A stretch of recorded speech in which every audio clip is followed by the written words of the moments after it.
Hello there, ladies and gentlemen, Sigval here and welcome back to another video. The Zatanna soul raids are going to be the next soul raid and will begin as soon as the on-ice soul raids are going to end. Now, the Zatanna soul raids were in the game files for a very long time since the Zatanna got added to the game actually, so we were able to get a lot of information in terms of what sub-bosses we're going to fight, what artifacts we're going to have, so we're going to go over again those informations. I did dedicated videos to both those things, but for now we're going to just do a refresh for everybody that doesn't remember once to hear this again just before the soul raid releases. So very quickly going over towards the artifacts. The artifacts are good and scummy at the same time. There's some good stuff in here and there's some bad stuff in here. So first of all, the free artifact you're gonna get for completing the 5th tier of normal and then get again and again and again every single tier is gonna be the Zatanna's Puppet. So the Zatanna's Puppet is going to give you more attack for each negative effect, stacking up to 500% attack. Now yet again, I don't know how this attack will necessarily be calculated. There's a 99% chance, as it is with most things except for Battle on the Drowned,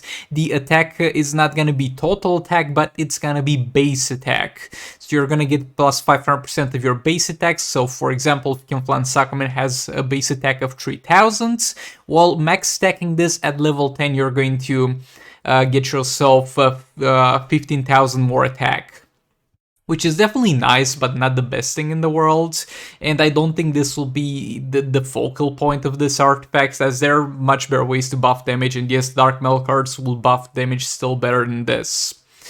The Whir has unblockable hits and infinite power if the enemy has more than 4 negative effects applied. This infinite power is very good. You're gonna be spamming those specials. Now, not every single team in the game will take advantage of spamming specials, but that's gonna be quite decent in a lot of scenarios. I think the second passive is gonna be the more useful thing. And also you're going to have a chance to inflict a debuff on the enemy for 23 seconds.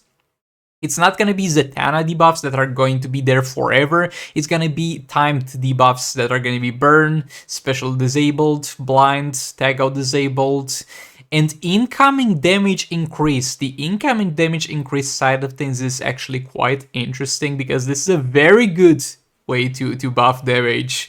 Like, damage against targets is going to be amazing, and there's a chance that this buff will stack, or is a chance it will not, because with Zatanna buffs, it says here that they are going to be in this order, and with Zatanna debuffs, they are also going to be in an order, but the Zatanna debuffs are going to stack 3 times. I don't know if those will stack 3 times, or if you physically have the time to apply that many, but you should be fine, since after applying 4 of them, you should have unblockable and infinite power.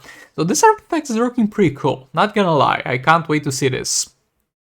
Over here at the top, you're gonna be able to see 3 artifacts.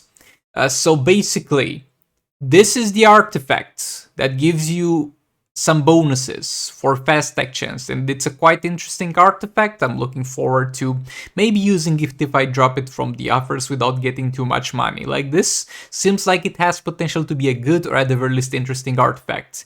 Now this is a worse version of it, which you have absolutely no reason to use if you have this, and this is an even worse version of this if you have no reason to use it if you have this or this. Those 2 artifacts should not have existed. This is gonna be, I think, another garbage one. So, chance to reflect damage from special, reflect damage from specials and get 1 power bar if the damage wasn't reflected. Okay. Reflect burn special after disabling, blind, tag out, and incoming damage increase back to the opponent. Okay. It reflects debuffs basically, and you're gonna get a buff of damage for a certain amount of time after reflecting of debuffs. Maybe this will be the Zatanna beat-up artifact, where it's gonna be an artifact that will have a niche use versus Zatanna and will be useless in other parts of the game. But this does look too interesting. This is the worst artifact in Just 2 Mobile. They've managed it. They put an artifact in the game that's worse than the agility artifacts. you're gonna get crit resistance and lower the enemy's crit resistance. Boy, that's what Dark Metal Cards does!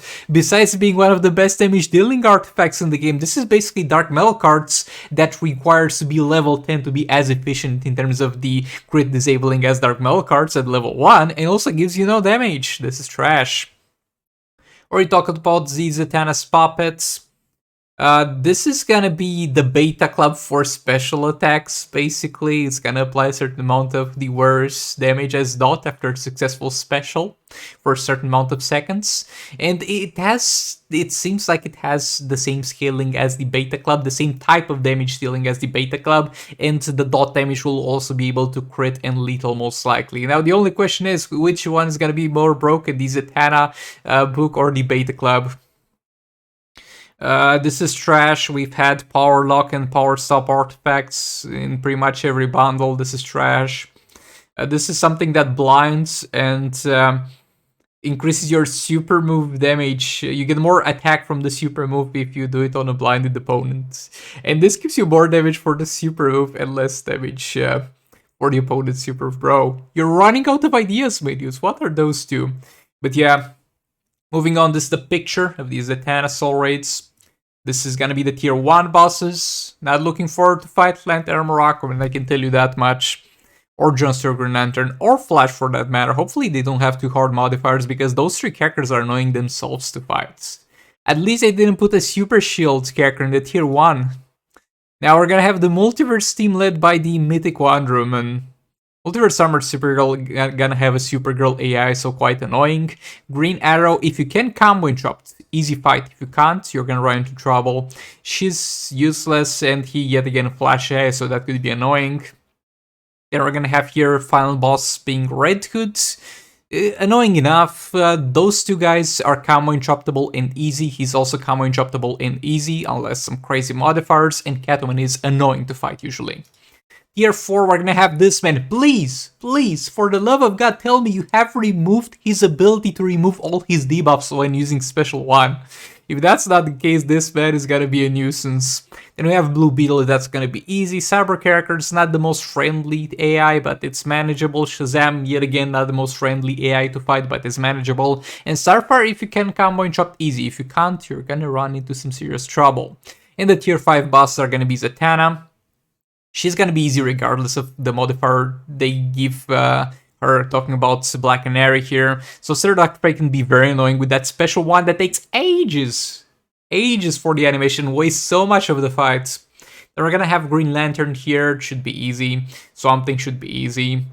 And Zatanna, we'll see about Zatanna, she might apply a lot of debuffs for you, hence the need to have the artifact that reflects debuffs and gives you more damage, but we'll see how that goes. But yeah, that's everything we know about these Zatanna soul raids so far. Thanks so much for watching, really looking forward to the soul raids.